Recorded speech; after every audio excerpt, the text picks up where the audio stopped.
Bima tidak pernah suka tempat yang sepi. Kesunyian selalu mengingatkannya pada kecelakaan di danau itu, 8 tahun lalu. Bayangan tangan adiknya, Maya, yang terlepas dari genggamannya di bawah air yang keruh masih sering menghantuinya. Rasa bersalah itulah yang membuatnya sibuk kuliah sejarah.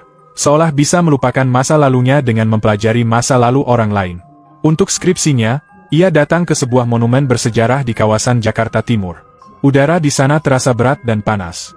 Bima berdiri di dekat sebuah sumur tua yang ditutupi teralis besi, mencoba merekam suasana hening di sana dengan alat perekam suara kecilnya. Saat sedang membungkuk, tangannya yang berkeringat licin. Alat itu terlepas, jatuh ke dalam lubang gelap sumur.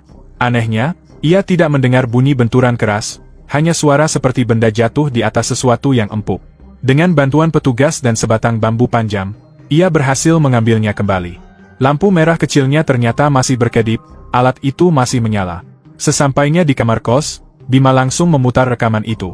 Bukan suara benturan yang terdengar, melainkan hanya desis. Lalu, di antara desis itu, terdengar sebuah rintihan yang sangat pelan. Ia mengira alatnya rusak, tapi malam itu, ia merasa seperti ada yang berbisik, "Tolong," di sudut kamarnya yang gelap. Skripsinya jadi terbengkalai. Bima kini hanya fokus pada rekaman itu. Siang dan malam, ia memakai headphone, mencoba membersihkan suara rekaman itu dengan aplikasi di laptopnya.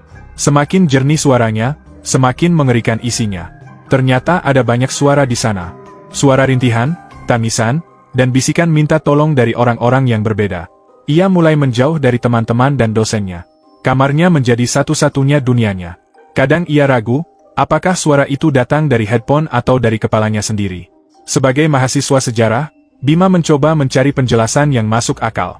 Ia berpikir, mungkin saja dinding sumur itu telah merekam kejadian tragis di masa lalu, seperti sebuah pita kaset. Ia yakin suara-suara itu adalah gema dari arwah para korban di tempat itu. Perasaan takutnya berubah menjadi sebuah tujuan. Ia merasa harus menolong arwah-arwah ini dengan cara memperdengarkan suara mereka pada dunia. Ini adalah kesempatannya untuk menjadi penyelamat, untuk menebus kesalahannya karena gagal menyelamatkan adiknya dulu. Dengan semangat, Bima bekerja membersihkan rekaman itu, hingga suara-suara di dalamnya terdengar sangat jelas. Ia merasa bangga dengan pekerjaannya. Namun, tepat saat ia akan menyimpan hasilnya, sebuah suara baru muncul. Suara ini berbeda, sangat jernih, dan begitu ia kenal hingga membuat seluruh tubuhnya dingin. Itu suara anak perempuan. "Kak Bima, kenapa kakak diam saja? Di sini gelap sekali, Kak. Tolong Maya." Seketika, dunia Bima runtuh. Itu suara adiknya.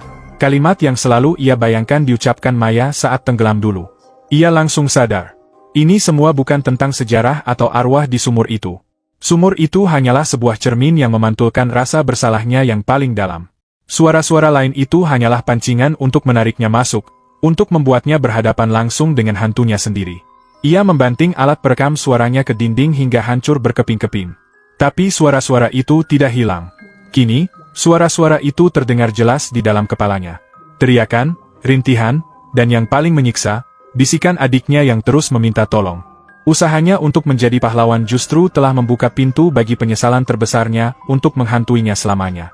Beberapa bulan kemudian, pemilik kos membuka pintu kamar Bima yang sudah lama kosong. Kamar itu rapi, seolah ditinggal begitu saja. Di atas meja belajar, di antara tumpukan buku, tergeletak sebuah alat perekam suara baru yang masih terbungkus plastik. Di sebelahnya ada secari kertas dengan tulisan tangan yang gemetar. Isinya hanya satu kalimat. "Aku akan datang. Kali ini, aku tidak akan diam saja."